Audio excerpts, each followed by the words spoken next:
嗨，大家好，我是躺平叔。今天是2026年4月23号。这一期咱们闲聊一下银学。什么叫银学？我想大家都知道，所谓的银学指的就是现实遇到困境或者失败的行为，强行解读为精神胜利。说白了就是自欺欺人的精神胜利法。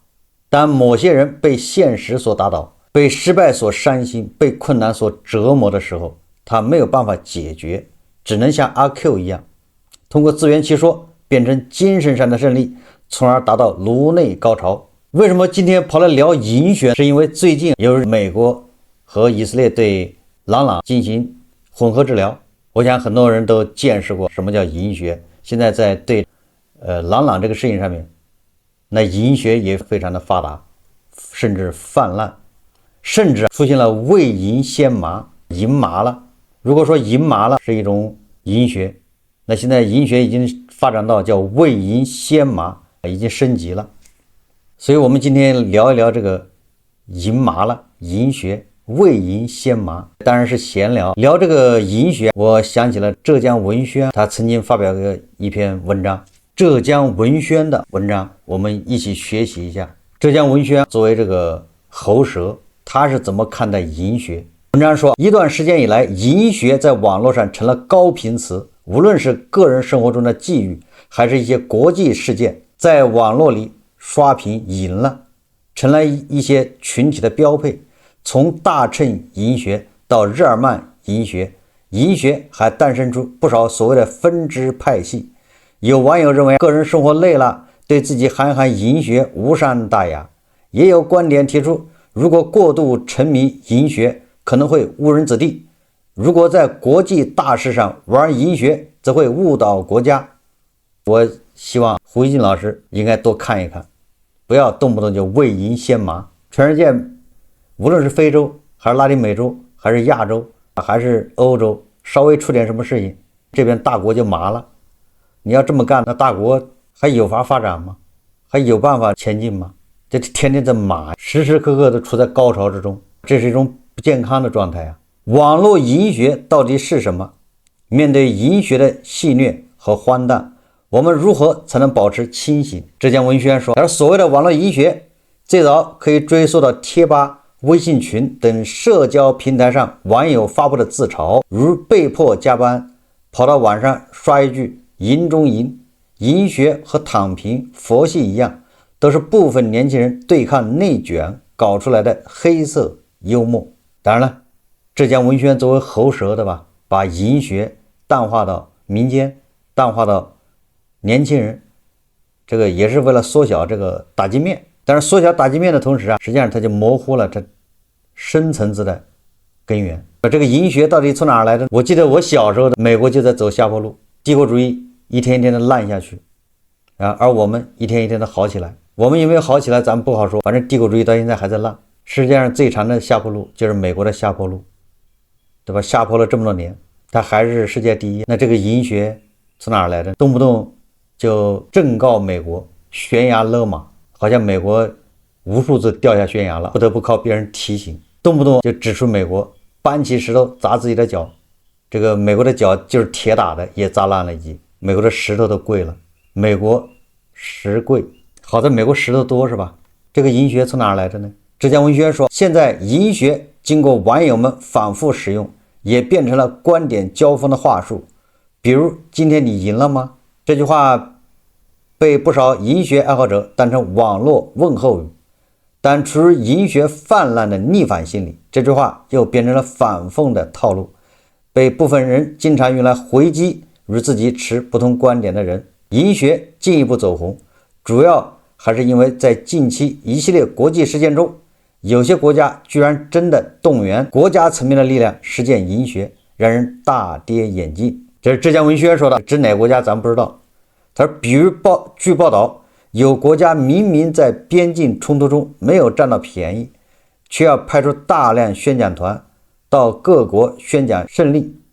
还比如特朗普上台后，美国白宫网站隔三差五就发胜利海报。还有最近以冲突，涉事三方都在社交平台宣布冲突中获胜。这些国家在互联网上争夺话语权的动作，被很多网友解读成了银学，甚至还开始分门别类，给各国的银学取名，将银学玩得越来越系统化。浙江文轩这说的没毛病，就是比如说美国、以色列、伊朗这个冲突，涉事三方都在社交平台宣布在冲突中获胜，我们多多少少都能理解。伊朗说我们赢了，特朗普逃跑了；以色列说我们赢了，我们打击了伊朗。特朗普说我们全赢，我们全方位的赢了，咱们都能理解，因为他们是涉事三方。但是有的国家就没参与，对不对？为赢先麻是怎么回事？胡锦老师就为赢先麻，就是人家那边在打仗，他这边先麻了，已经赢了好几回，赢了多少回不知道，都已经赢麻了。所以你说伊朗、以色列他们赢了，咱们多多少少能给予理解。伊朗被打得乌眼青，找点心理安慰，说我赢了，说美国毕竟没把我打死，对不对？美国不也身上沾了血吗？弄得很埋汰。美国为了打我，那也是耗尽了九牛二虎之力啊！那他国内导弹都没有了，炮弹也用完了，可以的，因为毕竟他挨揍了。那你这个怎么跟你八竿子打不着的地方，怎么也麻了？就是银学的解读，还正在从网友自发玩梗延伸到媒体和学术界。针对国际上一些国家频繁在冲突或者博弈中宣布胜利的举措，有些学者也开始关注银学。因为这类所谓的银学其实是舆论战和认知战的一部分，也是国际博弈中争夺定义权和舆论主导权的标准动作。有大学在前些时候还进行了银学叙事圆桌讨论，专门分析这类国际竞争现象，也就是有大学专门开了银学的课程，就这意思啊，进行银学的讨论。银学要受到重视，这个关系到舆论话语权。无论从哪种角度来说，网络银学出现和蔓延，也说明了网络受众的认知导向正在与现实世界发生越来越直接的互动和关联。网络银学无论是正向鼓舞还是反向误导，都可能对人们在现实中行为产生影响。可以说，当荒诞照进现实，梗文化就升级成了社会学观察样本。浙江文轩他说，网络银学在很多时候其实是为了某种目的，各种力量用各种办法营造幻象，浅尝银学，玩梗取乐，无伤大雅。真的沉迷其中，则会从解压良药变成精神鸦片。我觉得他这个说的很好，胡一静老师现在已经变成精神鸦片了，逢美必反，一反必赢，一赢必麻，就变成这么一个套路剧本。反正一遇到美国，一反那肯定是要赢的，一赢那肯定是要麻的。有年轻人因为现实中的生活和工作压力，到网络和游戏里刷银学，现实中搞不定的，在网络里搞定了。虽然有些阿 Q， 但也成为不少人释放压力的有效路径，这本无可厚非。但是网络情绪带不来真正的人生赢家。当个体长期沉浸在赢麻了的自我暗示中，往往会导致自我认知失调。比如，如果银学堆积了虚假的优越感，但面对别人善意的批评时，很可能会自我解读为嫉妒。沉迷银学还可能导致社交能力退化，人生不如意十之八九。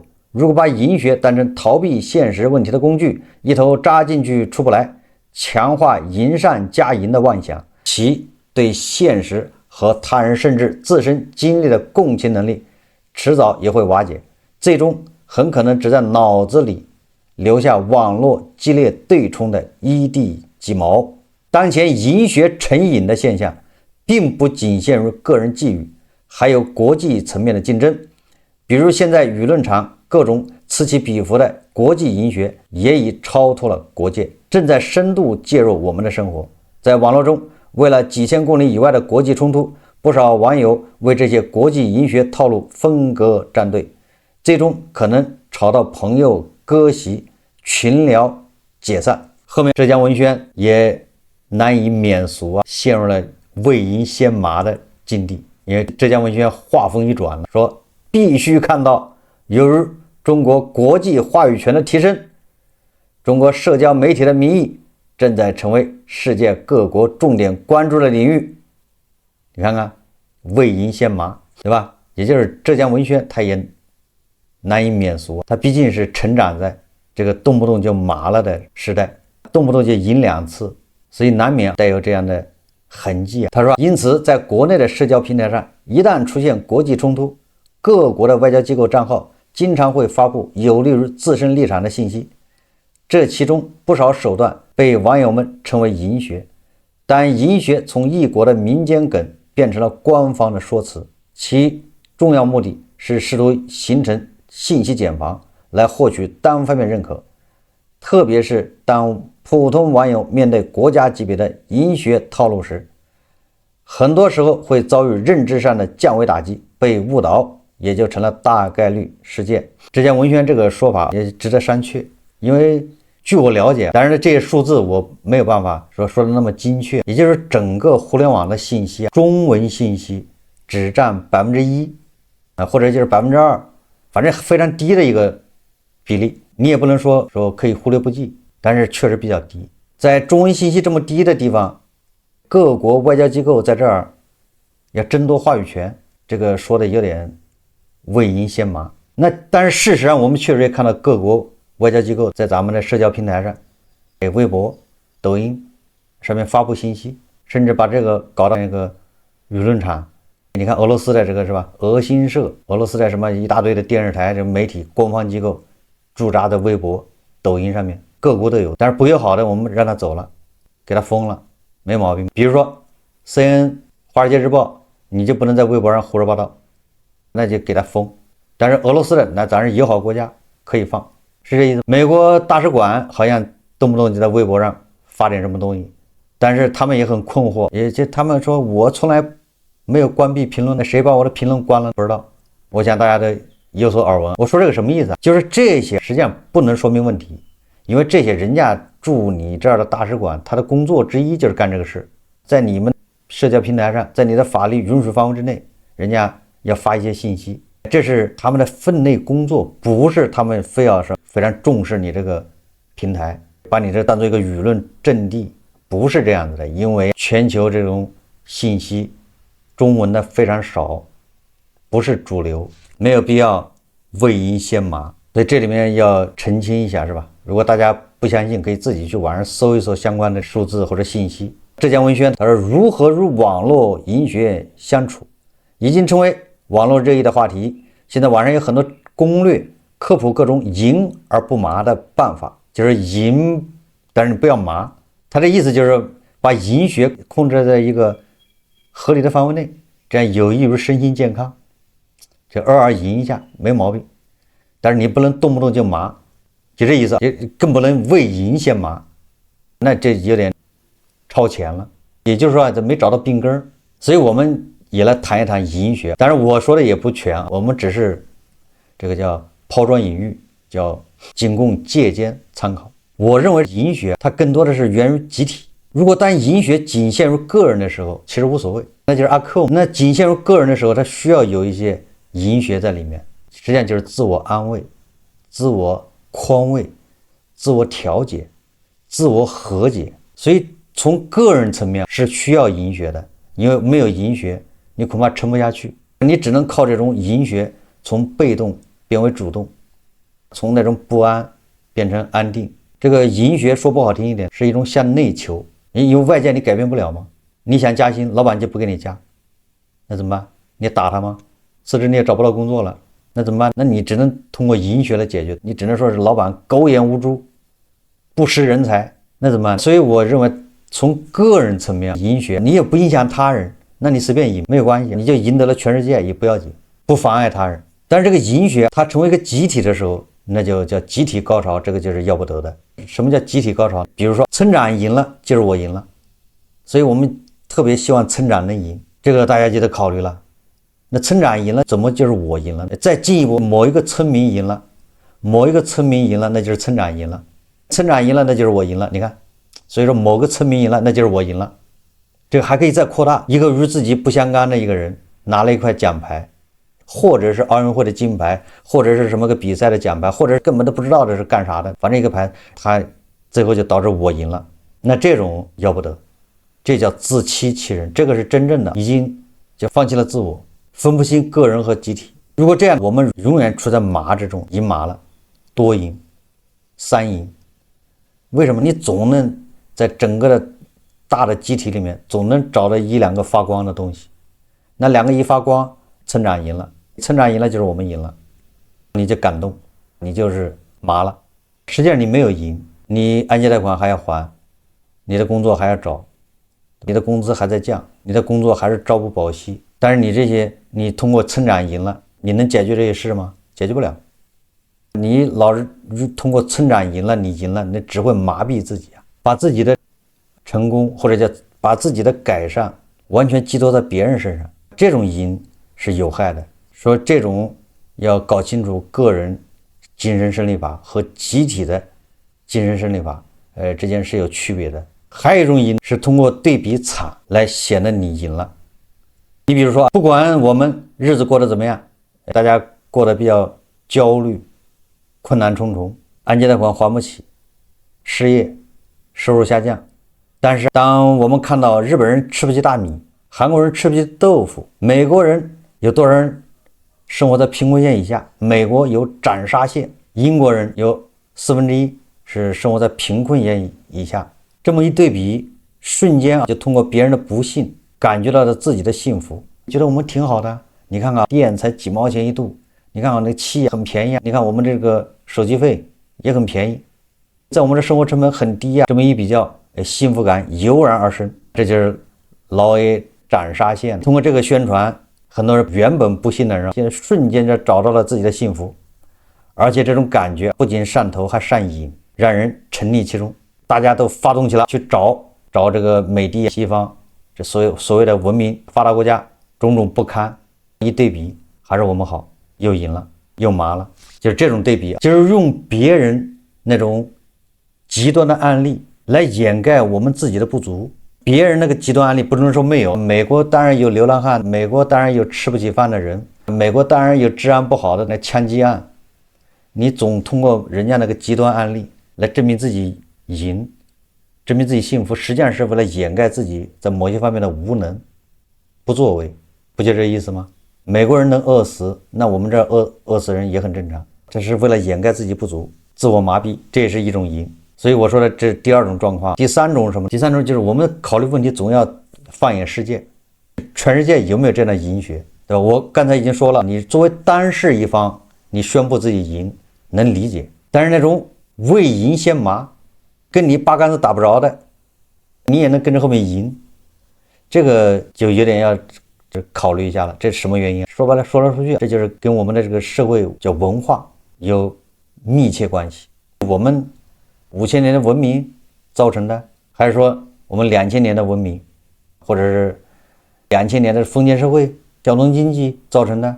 所以这里面赢学它变成我们的一个文化符号，带有文化属性。表面一层讲道德，背后一层要讲利益，爱面子讲排场，喜欢形式主义。所以我们非常看重别人的评价，非常在意别人的看法，表面上赢得尊重，本质上还是自卑心态。我举例子，比如说我们过洋节，那是要批判的。你小年轻人过个情人节，那你说你看过洋节，你应该就过什么？咱们有中国自己的情人节是吧？那是哪一天？鹊桥相会是吧？反正我也不知道。你不应该过2月14号的情人节，你要过什么圣诞节？那更不对。圣诞节是什么节？所以我们要批判，甚至有一阵子是不提倡过这个节，各种各样的洋节。但是当我们看到外国人过春节的时候，那有洋洋自得，认为这就是文化自信。所以你说这是什么一个思维逻辑？我们愿意看到这边，比如说美国宣传过春节，狮子、舞龙灯；英国人过春节，我们觉得你看辩证法变成辩系法，不管怎么样的结果，他们都能自圆其说。这里面还有辩证法呀，熟练掌握辩证法，什么事情的一分为二，既有好的一面，也有不好的一面。当然了，我们主要是把不好的一面要解释成好的一面，让人忘记不好的那一面，这就是赢。你比如说，虽然我们吃不饱饭，但是我们依然干劲十足；虽然我们没有完成目标，但在过程中我们积累了宝贵经验；虽然承诺的福利待遇没有兑现，但我们看重的是未来。发展成功了，那是领导有方，高瞻远瞩；发展失败了，那就是曲折前进的必经阶段，失败是成功之母。总之，任何结果都会被合理化解释，让你忘掉那个不幸的那一面，失败的那一面，而只记住成功的好的那一面。简单点说，就是掌握了辩证法，也就掌握了话语权。所以银学它更强调辩证法，而不是强调逻辑。银学不关心原因，不关心逻辑，不关心结果，总之都是我赢。